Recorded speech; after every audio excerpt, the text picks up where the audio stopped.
I'm back with Lauren Watkins, Alexa's Country Party. It was not even a year ago. It's good to see you. This isn't your first time in Canada, but last time it was. Yeah. You went to Lasso and performed there, and now you're doing Boots and Hearts. I came back for more, baby.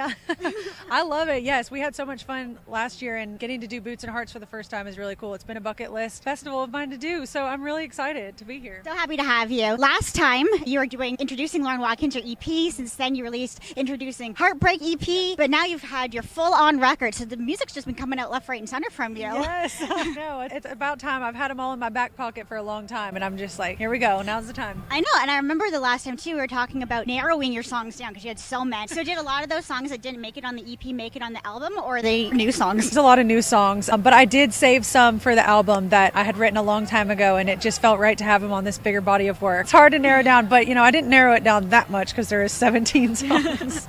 Well, it's a good problem to have. That's right. You also made an actual vinyl record of it, Yeah, which is so cool, and not everybody gets to do that, but you actually got to be there for the process of that. Yeah. Why is it so important to you to actually have the album? I really believe in albums, listening to albums top to bottom, whether that's the way people listen to mine or not, but I do like to listen to albums that way. I just remember, I got my first record player when I was probably in high school, and I thought it was so cool and retro, and my dad bought me a few records. Now my husband and I, we listen to records every night, and it just feels really like the way that music is supposed to be listened to. It feels really natural and organic. That's the way I want my album to feel, so I thought it's got to be in a record form, in a vinyl. What's the most memorable piece of feedback that you received from this big album? The most memorable thing to me is when I see people singing the songs back to me, the brand new songs. I don't know if that counts as feedback, but to me it does.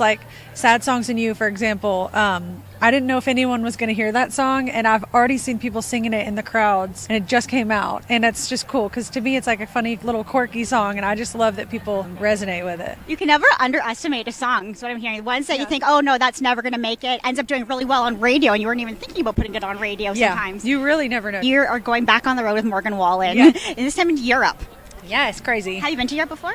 Yes, I went to Europe earlier this year, and so we're going to get to go back and hit some of the same spots, which is going to be really awesome. I'm so excited. I cannot believe that, one, my job is taking me to all these kind of places, two, that it's country music, and also that someone like Morgan Wallen would want to bring me out on something like that. So I'm really, really grateful. Is there anything in particular you're looking forward to seeing, sightseeing-wise? The Scandinavian countries are so fascinating to me. Like I said, we got to go earlier this year, but it was so fast-paced, we didn't really get to do anything. And so I'm excited to go back there, and who knows what we'll get into, but hopefully something fun. Looking forward to seeing those posts. Thanks so much for stopping by, and looking forward to more of what you got coming up, and welcome back to Canada. Oh, thanks. It's good to be here.